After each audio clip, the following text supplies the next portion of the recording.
बोलो जयकारा बोल मेरे श्री गुरु महाराज की जय।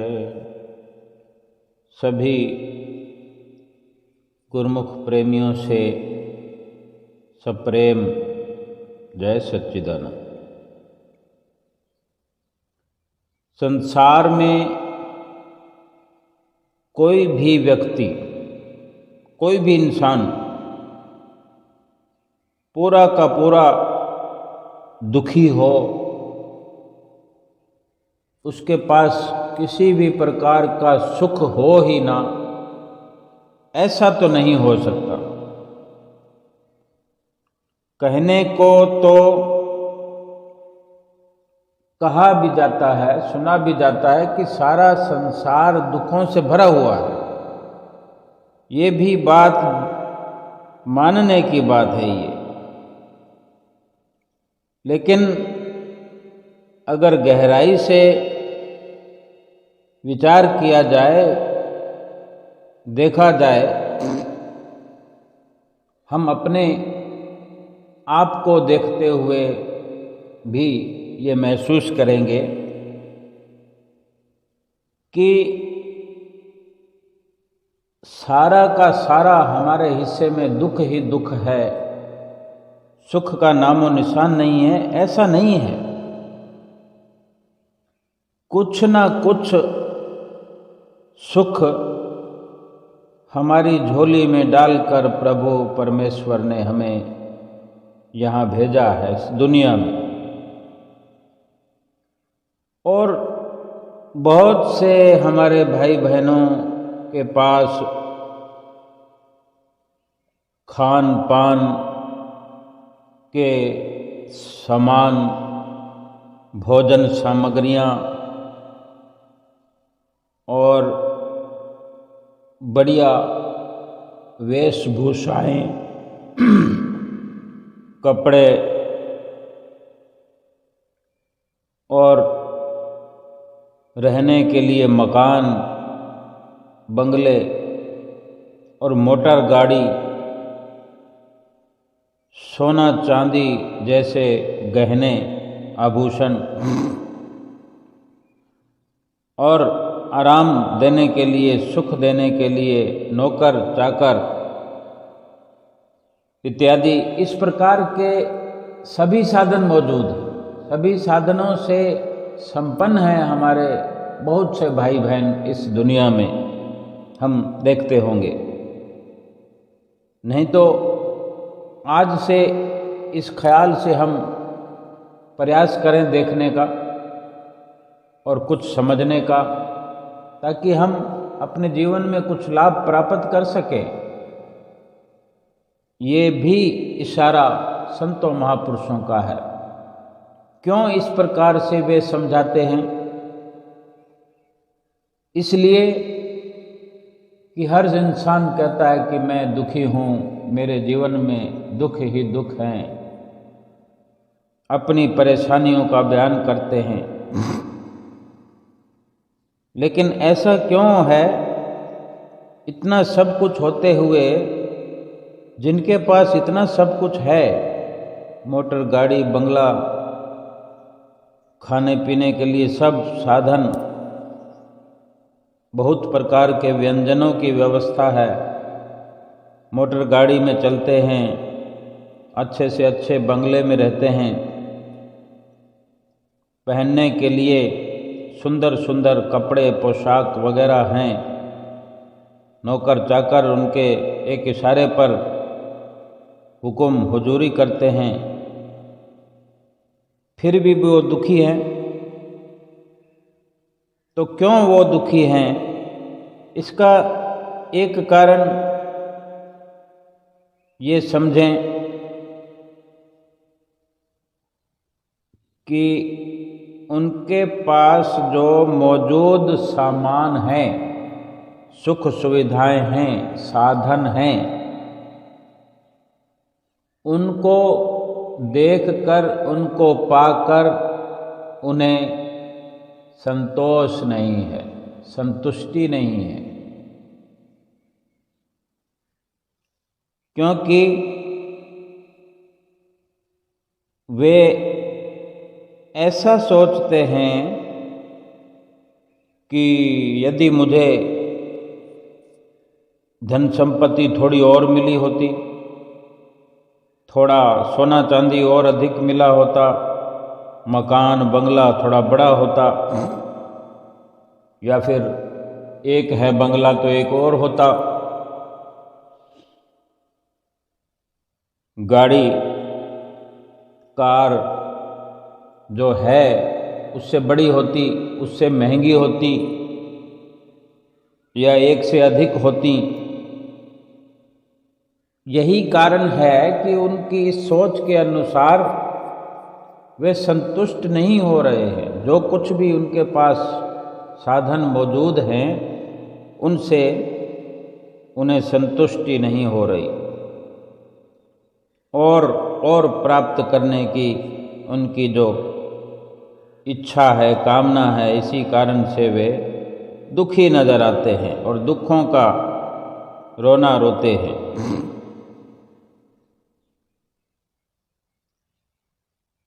जिनके पास ये सब साधन नहीं है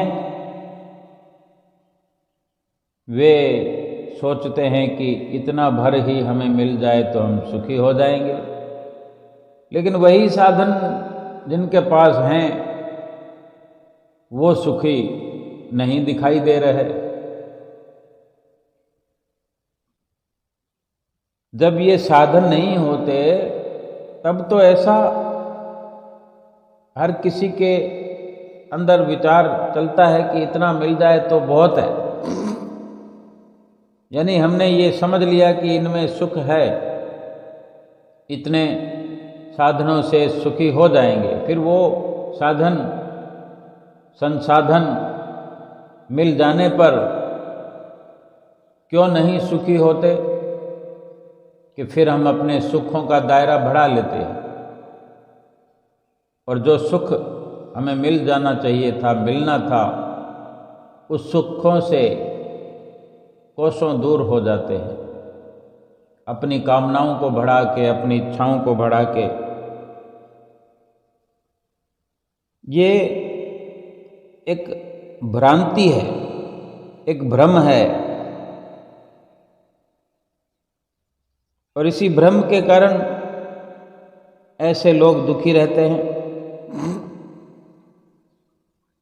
हम संसार में बड़े बड़े सेठों को, करोड़पतियों को, अरबपतियों को देखें, जिनके पास जितना ज़्यादा धन, जितनी ज़्यादा संपत्ति है, अधिक है, वो उतना ही अधिक परेशान है, दुखी है, चिंताग्रस्त है। क्यों? क्योंकि आवश्यकता से अधिक संपत्ति उसे दुख, जरूरत से ज़्यादा जो धन उन्हें मिला, जरूरत से अधिक जो धन की प्राप्ति हुई, जमीन और जायदाद प्राप्त हुए, इसी के कारण तनावग्रस्त होते गए वे। क्योंकि इस प्रकार की बढ़ती हुई सांसारिक संपत्तियां, सांसारिक साजो सामान तनाव उत्पन्न करते हैं, फिर जिससे जो प्रभु की ओर से हमें सुख देकर भेजा गया है वो सुख दब जाता है।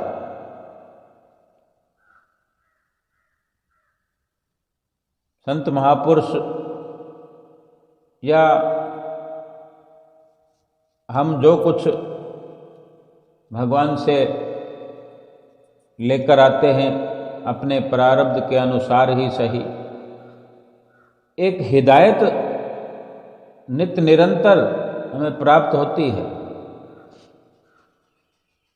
भगवान ने भी अपनी वाणियों में लिखा है और संत महापुरुष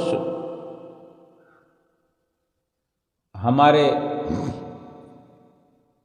सामने, हमारे आसपास हमें जो उनकी चरण शरण में बैठने का अवसर मिलता है, उनकी नज़दीकी प्राप्त करने का अवसर मिलता है, तो हमें ये शिक्षा प्रदान करते हैं कि जो कुछ तुम्हें मिला है उसी में सुखी हो सकते हो, सुखी रहा जा सकता है, खुशियाँ प्राप्त की जा सकती है। लेकिन हम इस प्रकार की उनकी हिदायतों को मानते ही नहीं।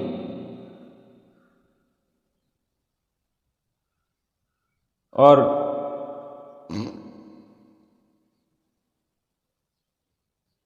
एक कारण और भी है दुखी रहने का, कि इंसान सोचता है कि किसी के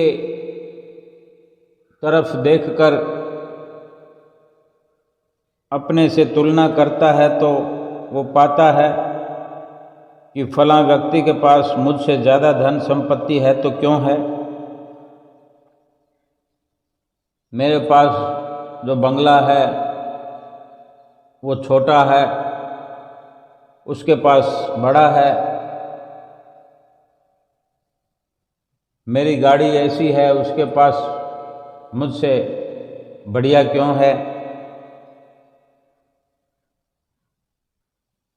और सारी प्रकार की ये तुलनाएं जो करता है वो अपने से ज़्यादा धन संपत्ति वाले से करता है, अपने से बड़े के साथ करता है, अपने से छोटे के साथ तुलना नहीं करता।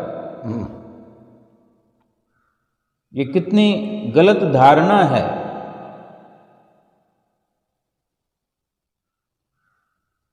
और फिर उसको समझने का प्रयास नहीं करता कि ऐसा क्यों है।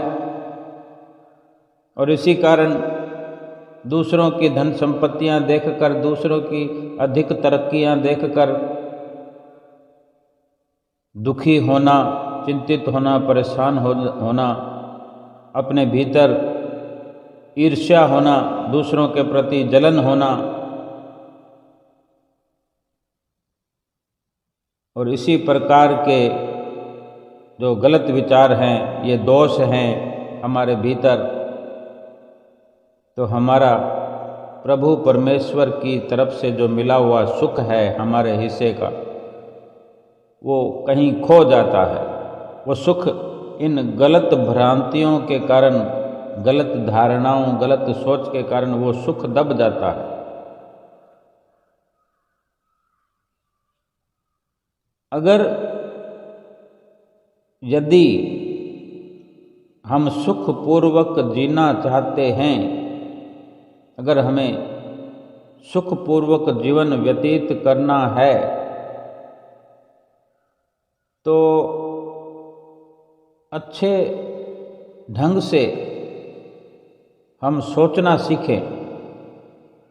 यदि हमारे पास भोजन, वस्त्र, मकान, धन, कई प्रकार के जो साधन पर्याप्त मात्रा में हैं, तो इसके साथ हमको संतोष करना आना चाहिए, संतुष्टि हमें करनी चाहिए। दूसरों की धन संपत्ति देखकर ईर्ष्या नहीं होनी चाहिए, किसी प्रकार की जलन नहीं होनी चाहिए।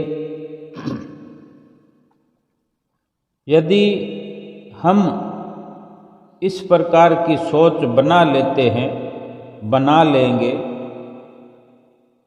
तो हम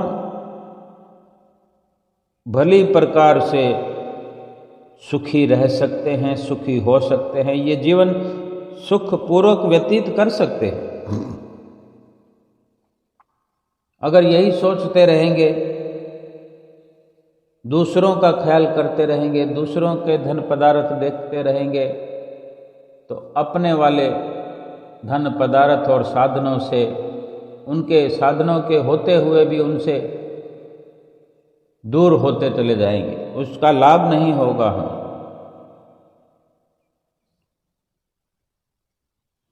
अगर बचना है इन भ्रांतियों से, दूसरों से ईर्ष्या और जो जलन है, इससे अगर हमें बचना है तो ये हम सही प्रकार से विचार करते हुए अगर हम समझ पाएंगे कि दूसरों के पास जो धन संपत्ति है वो उनके अपने ही किए कर्मों का फल है, उनके जीवन में जो साधन हैं, संसाधन हैं, सामान हैं, जो सुख हैं, वो उनके कर्मों के अनुसार उन्हें प्रारब्ध के रूप में मिले हुए हैं। उन्होंने पुरुषार्थ करके स्वयं उस धन संपत्ति को कमाया है और वो अपने कर्मों का फल भोग रहे हैं। और यदि हमारे पास संपत्ति, धन पदार्थ कम है, उसकी बनस्पत उसकी तुलना में हमारे पास अगर कम है और हमारा जीवन गुजारा अगर ठीक से चल भी नहीं पा रहा, तो हम कुछ और पुरुषार्थ करें, कुछ ऐसे कर्म करें, संपत्ति भी बढ़े, संतुष्टि भी मिले और फिर इसी प्रकार जीवन जरूरी सामग्री प्राप्त करके अपना सुखपूर्वक व्यतीत करें। हमें किसी ने रोका तो नहीं है, लेकिन समझना जरूरी यह है कि जो प्रारब्ध कर्म हैं उनके अनुसार हमें एक स्थिति मिल गई है। अगर उसी में गुजारा करना हम सीख लें, संतुष्ट रहना सीख लें, ये बहुत बड़ा लाभ है। लेकिन फिर भी जितना पुरुषार्थ करें, जरूरत से ज़्यादा संपत्ति इकट्ठा करने की कोशिश ना करें, क्योंकि जिसने संपत्तियों को, धन जायदाद को, पद रुतबे को जरूरत से अधिक प्राप्ति करने के लिए पुरुषार्थ किए हैं, वो फिर उनका लाभ कभी नहीं उठा पाए। वो एकत्र ही करते चले गए या एकत्र करने की होड़ में ही अपना समय नष्ट कर बैठे, लाभ नहीं उठा पाए, उनका सुख नहीं भोग पाए। क्योंकि जैसे जैसे हमारे पास धन संपत्ति बढ़ती है और ज़रूरत से ज़्यादा आने लगती है, फिर वो हमें दुखी करना, परेशान करना शुरू कर देती है। क्योंकि हमारी जो ज़रूरत है, फिर वो ज़रूरत हम बढ़ाते चले जाते हैं और ज़रूरतें कभी, कामनाएं कभी समाप्त होती नहीं, इच्छाएं समाप्त होती नहीं। और संसार में सामानों की, साधनों की कमी नहीं। हम देख देख कर ललचाते रहते हैं, उनको पाने की हमारी इच्छा और कामना लगातार बढ़ती रहती है। कभी हम दुनिया के सारे सामानों को अपने घर में नहीं ला सकते, लेकिन प्रयास नित्य निरंतर हम करते रहते हैं कि ये भी मिल जाए, वो भी मिल जाए। महापुरुष फरमाते हैं कि इंसान का जो नज़रिया है, सोच है, वो इस प्रकार से है कि मनुष्य की जो खोपड़ी है ये, इस खोपड़ी में इस प्रकार से विचार भरे हुए हैं, अच्छे और बुरे दोनों हैं, लेकिन आम तौर पर जो संतों महापुरुषों के वचनों पर नहीं चलते हैं, नहीं चल पाते हैं, नहीं जिनको अपने जीवन को व्यतीत करने की समझ मिली है, उनके बारे में महापुरुष फरमाते हैं कि मानुष केरी खोपड़ी कब हो धापे नाही, तीन लोक की संपदा कब आवे घर माही। ये मनुष्य की जो खोपड़ी है ये धापने वाली नहीं है। इसकी यही सोच है कि तीनों लोकों की संपत्ति मेरे घर में कब आएगी, यही ललक लगी रहती है। तो हम खुद स्वयं विचार करें कि क्या ऐसा संभव है, ऐसा हो सकता है, क्या हमारे घर में इतनी जगह है कि हम तीन लोगों की संपत्ति अपने घर में इकट्ठा कर लें? ये तो संभव नहीं है ना। लेकिन इंसान के विचार ऐसे ही हैं। इन्हीं विचारों के कारण दुखी हो रहा है इस संसार का इंसान। जो है हमारे पास, उससे जो भी सुख प्राप्त होता है वो सुख प्राप्त करने की बजाय और अधिक प्राप्त हो जाए और अधिक मिल जाए, उसी के पीछे भागता रहेगा, लगातार प्रयास करता रहेगा, चिंतित बना रहेगा, और जो है उसके सुख से वंचित रहेगा, वंचित होता चला जाएगा, दूर होता चला जाएगा। जो सुविधाएं अपने पास में हैं, पास होकर भी दूरी बनी रहेगी, क्योंकि उसका जो चित्त है वो कहीं और जुड़ा हुआ है, कुछ और प्राप्त करने में उसका हर वक्त ध्यान लगा रहता है। दूसरों को देखने में, दूसरों की संपत्तियां देखने में, उनसे ईर्ष्या करने में, उनसे द्वेष करने में, उनसे जलन करने में लगा हुआ है, और हर वक्त चिंतातुर अवस्था में, ईर्ष्या की अवस्था में अपने आप को भीतर ही भीतर खोखला किया जा रहा है। करोड़ों अरबों की संपत्तियां प्राप्त करके भी चैन से नहीं बैठ रहा। किसी भी प्रकार से देखा जाए तो धन पदार्थों ने किसी भी इंसान को इस दुनिया में सुख तो दिया ही नहीं, क्योंकि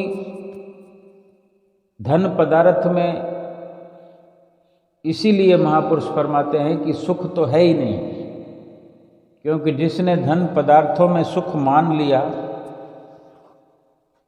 वो फिर धन पदार्थों की कामना को बढ़ाते रहने के कारण सुख प्राप्त नहीं कर सकते। बेशक धन पदार्थों में सुख पाया जा सकता है, लेकिन संतों महापुरुषों की जिन्हें चरण शरण प्राप्त है, जो उनके बताए हुए रास्ते पर चलते हैं, उन्हीं के वचनों के अनुसार जीवन को ढालते हैं, वो धन पदार्थ होते हुए भी सुखी रह सकते हैं और रहते हैं। क्योंकि संतों महापुरुषों से ये युक्ति प्राप्त हो सकती है कि धन पदार्थ प्राप्त करने के बाद किस तरह इन सांसारिक सामानों, धन पदार्थ के दुष्प्रभाव से बचा जा सकता है, ये संत महापुरुष ही रास्ता बताते हैं, युक्ति बताते हैं। और जो चलते हैं, अमल करते हैं, वो सुखी भी होते हैं। जरूरी नहीं कि हर धनवान दुखी हों, लेकिन अगर उनकी सोच, उनका नज़रिया संतों महापुरुषों के वचनों के साथ मेल नहीं खाता है तो वो अवश्य ही दुखी हो सकता है। लेकिन जिन्होंने अपनी सोच को संतों महापुरुषों की सोच के साथ मिला दिया है, जिनके इरादे संतों महापुरुषों की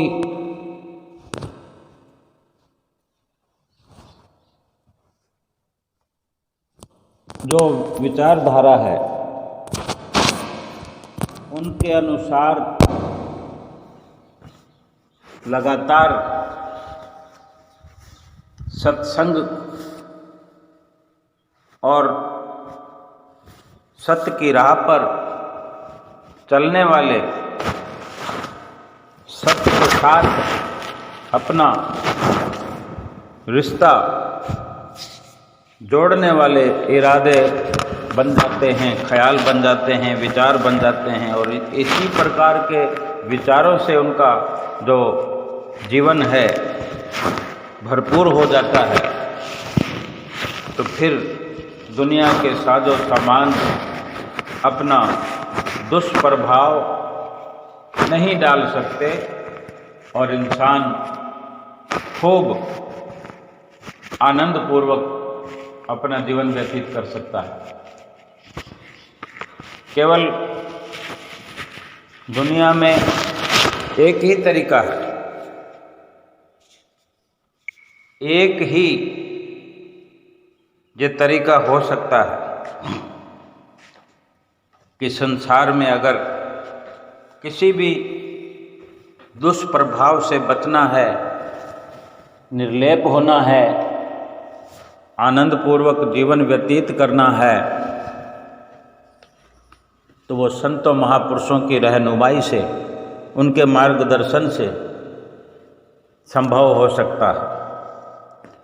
जिसने अपने जीवन को संतों महापुरुषों के आगे समर्पित कर दिया है, उनसे शिक्षा प्राप्त करके अपने जीवन को शिक्षित कर लिया है और कर रहे हैं, उनका जीवन तो हर पल, हर घड़ी सुखमय है, आनंदित है। और अगर नहीं तो अपनी मर्जी से, अपनी सोच से, अपने नज़रिए से कोई कहे कि मैं सुखी हो जाऊं, मैं आनंदित जीवन व्यतीत करूं, ये संभव नहीं है। क्योंकि जो मालिक ने सुख देकर भेजा है उसकी हमें समझ ही नहीं है वो सुख क्या है। उस सुख को बढ़ाया भी जा सकता है, घटाया भी जा सकता है, ख़त्म भी किया जा सकता है। जो इंसान उस भगवान की दया को, जो भगवान ने सुख बख्शा है इस इंसान को, उस सुख को मिटाने में लगा हुआ है, तभी चार चफेर हाय हाय की आवाज़ आती है। हर कोई दुखी और परेशान नज़र आता है क्योंकि उसे समझ नहीं है। और संत महापुरुष तो नित्य प्रति समझाते हैं कि सबसे बड़ा सुख तो यही है कि मनुष्य जीवन प्राप्त हो गया। मनुष्य की योनि में हमें भगवान ने इस संसार में भेजा। कितना बड़ा ये सुख है, अपने आप में ही एक सुख का साधन है। और समानों की गणना करने से पहले, तुलना करने से पहले, गिनती करने से पहले, कामना करने से पहले ये विचार किया जाए कि ये मनुष्य जीवन, मनुष्य शरीर अपने आप में स्वयं सुख के साधन का घर है। इतने सुख के साधन इस मनुष्य की खोपड़ी में भरे पड़े हैं और इसी खोपड़ी में संसार के समानों की कामनाएं भी भरी पड़ी है। लेकिन जो संत महापुरुषों के नज़दीक हो जाते हैं, उनकी चरण शरण प्राप्त करके उनकी संगत में आ जाते हैं, उनसे शिक्षा प्राप्त करते रहते हैं, नित्य निरंतर उनके वचनों पर चलने का प्रयास करते रहते हैं, फिर सभी सुख के साधन इस मनुष्य जीवन में उन्हें प्राप्त हो जाते हैं। फिर उनके लिए ऐसी धारणा भी बन जाती है कि वो दुखी ना होकर संपूर्ण सुख से जीवन व्यतीत करते हैं। भगवान ने बेशक दुख और सुख दोनों से नवाजा है इंसान को, लेकिन संतों महापुरुषों के आदेशों पर चलकर पूरा का पूरा सुख उनके हिस्से में जो दुख होते हैं वो भी सुखों में तब्दील कर देते हैं संत महापुरुष। अपनी युक्तियों से, अपनी शिक्षा देकर के इस इंसान को सुखों से भरपूर कर देते हैं, खुशियों से भरपूर कर देते हैं। इतना ही नहीं, ये लोग तो सुखों से भरपूर होता ही है, परलोक भी सुहेला कर देते हैं। क्योंकि संसार में रहने का जो तरीका है, युक्ति है, वो संत महापुरुष ही बताते हैं। सुखी होने का, सुख प्राप्त करने का, जिन वस्तुओं से और जिस संसार में आम इंसान और लगभग सारा संसार दुखी हो रहा है, उन्हीं साधनों के बीच, उन्हीं सम्मानों के बीच और उसी संसार में रहकर एक गुरुमुख, एक सतगुरु का सेवक, सतगुरु का प्रेमी, एक भगत, वो हर वक्त सुखों में समाया हुआ, सुखों से भरपूर जीवन व्यतीत करता है और कभी उसकी ये आवाज़ नहीं होती कि मैं दुखी हूँ। वो एक एक पल करके अपने जीवन को सुखों की ओर लगातार बढ़ाते हुए अपने पुरुषार्थ से, अपनी मेहनत से हर पल सुखों को ही अपनी झोली में डालता जाता है। और अगर कोई उसके संपर्क में भी आ जाता है तो वो भी कुछ न कुछ सुख अवश्य प्राप्त कर जाता है। क्योंकि संतों महापुरुषों के साथ, उनकी संगत सोहबत में रहने वाले, उनके नक्शे कदम पर चलने वाले गुरुमुख प्रेमियों भक्तों की संगत में भी आ जाने मात्र से उनका जीवन भी सुखों से भरपूर हो जाता है। अब हमें विचार करना है, हमें सोचना है कि हम क्या कर रहे हैं और क्या करना चाहिए जिससे हम सुखी हो जाएं, सुखों से भरपूर हो जाएं, हमारा जीवन धन्य हो जाए। वो केवल बिल्कुल छोटी सी सीख हमें संतों की अपनानी है कि जो भी मिला है, जितना मिला है, उस पर संतुष्ट हो जाए, कि वो बहुत लगने लगे कि जितना मिला है वो अधिक है, अधिक से भी अधिक है, और इसी में हम बखूबी गुजारा करेंगे, इसी में हम खुशी जाहिर करेंगे, प्रभु परमेश्वर का बार बार शुक्राना करेंगे। ये धारणा हमारी बन जाए, हमारी विचारधारा ऐसी हो जाए कि जितना दिया मेरे प्रभु ने, मैं इसी में धन्य हो गया हूँ और धन्य होता चला जाऊँगा। और सतगुरु से मेल हो जाने पर, उनसे मुलाकात हो जाने पर, उनका सानिध्य मिल जाने पर अधिक से अधिक मैं भाग्यशाली हो गया हूँ, भाग्यशाली से सौभाग्यशाली हो गया हूँ। एक तो मनुष्य जीवन का मिलना, फिर इस जीवन में वक़्त के परिपूर्ण संत सतगुरु का मिल जाना, उनकी चरण शरण मिल जाना, उनसे नाम की बख्शिश प्राप्त हो जाना, नाम को जपने की युक्ति का प्राप्त हो जाना, कितने ही सौभाग्यों की ये निशानी है।